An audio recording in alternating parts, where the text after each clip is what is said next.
Theorem fourth में हम ये प्रूव करेंगे कि रूट टू एक इर्रेशनल नंबर है, that is root two is a irrational. Like इसका प्रूफ होगा, let us assume that root two is a rational. हम फिलहाल के लिए अज्यूम कर लेते हैं कि रूट टू एक रैशनल नंबर है, तो हमें पता है कि हम रूट टू को पी बाई क्यू की फॉर्म में लिख पाएंगे। सपोज हमने रूट टू को पी बाई क्यू की फॉर्म में लिखा, सपोज जब ये पी बाई क्यू की फॉर्म में लिखे गए तो इनके बीच में एक कॉमन फैक्टर 1 के अलावा भी कोई नंबर था। इसके बाद हमने उन्हें कट कर दिया, कट करके हमारे पास एक अब बिना कॉमन फैक्टर्स के जो नंबर आएगा उसे हम a अपॉन बी की फॉर्म में लिख देंगे। तो हमें ये नंबर कुछ ऐसा दिखाई देगा, like root two is equals to a upon b. a और b यहाँ पे को प्राइम्स हैं, सो जब हम इसे सिंपल फॉर्म में दोबारा लिखेंगे लाइक दैट, b को शिफ्ट कर देंगे रूट टू की तरफ, तो ये कुछ ऐसा दिखेगा, b root two is equals to a। इसके बाद हम दोनों साइड स्क्वायर कर देंगे, स्क्वायर के बाद हमारे पास आएगा 2b square is equals to a square. और अगर हम थर्ड थ्योरम में देखें तो थर्ड थ्योरम में हमें ये कहा गया था कि a स्क्वायर उसके कुछ प्राइम फैक्टर्स होंगे, और ये प्राइम फैक्टर्स अगर a स्क्वायर को डिवाइड करते हैं कंप्लीटली तो वो a को भी डिवाइड कर पाएंगे। ये चीज़ हमने थ्योरम थर्ड में देखी थी। सो हम कह सकते हैं कि ये 2 जो यहाँ पे है ये अगर a स्क्वायर को डिवाइड कर रहा है तो ये 2 a को भी डिवाइड कर सकता है। सो हम मान लेते हैं जब हम a को 2 से डिवाइड करेंगे दैट इज a अपॉन 2, तो हमारे पास एक नंबर आएगा जिसे हम c से रिप्रेजेंट कर लेते हैं फिलहाल, जो कि एक कांस्टेंट होगा और वी कैन से एक इंटीजर होगा, that is a upon 2 is equals to c। और हम इसे कुछ ऐसा भी लिख सकते हैं, a is equals to 2c।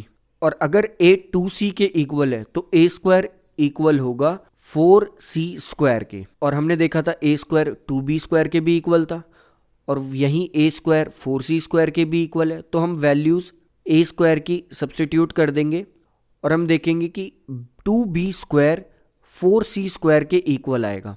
Next हम दोनों साइड 2 से डिवाइड कर देंगे तो हमें मिलेगा कि b square is equals to 2c square. और इस स्टेटमेंट को अगर हम देखें that is b square is equals to 2c square, इसका मतलब 2b स्क्वायर को भी डिवाइड कर रहा है, क्योंकि यहाँ b स्क्वायर के यही 2 फैक्टर्स हैं, प्राइम फैक्टर्स हैं 2 और c का स्क्वायर। तो हम कह सकते हैं 2b स्क्वायर को भी डिवाइड कर रहा है, और प्रीवियसली हमने देखा था कि 2a स्क्वायर को भी डिवाइड कर रहा था, और जब वो 2b स्क्वायर को डिवाइड कर रहा होगा तो वो 2b को भी डिवाइड करेगा, जैसा कि वो a को भी डिवाइड कर रहा था अकॉर्डिंग टू थ्योरम थर्ड।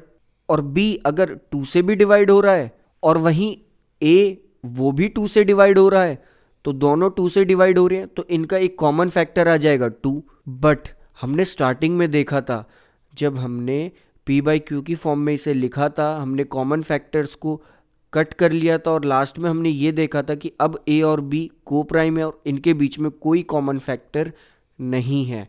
तो ये कैसे हो सकता है कि a और b के बीच में 2 एक कॉमन फैक्टर आ जाए, क्योंकि वहाँ पे सिर्फ एक ही कॉमन फैक्टर अब पॉसिबल हो सकता था दैट इज़ 1, लेकिन अब हम यहाँ देख सकते हैं कि एक और कॉमन फैक्टर आ गया 2।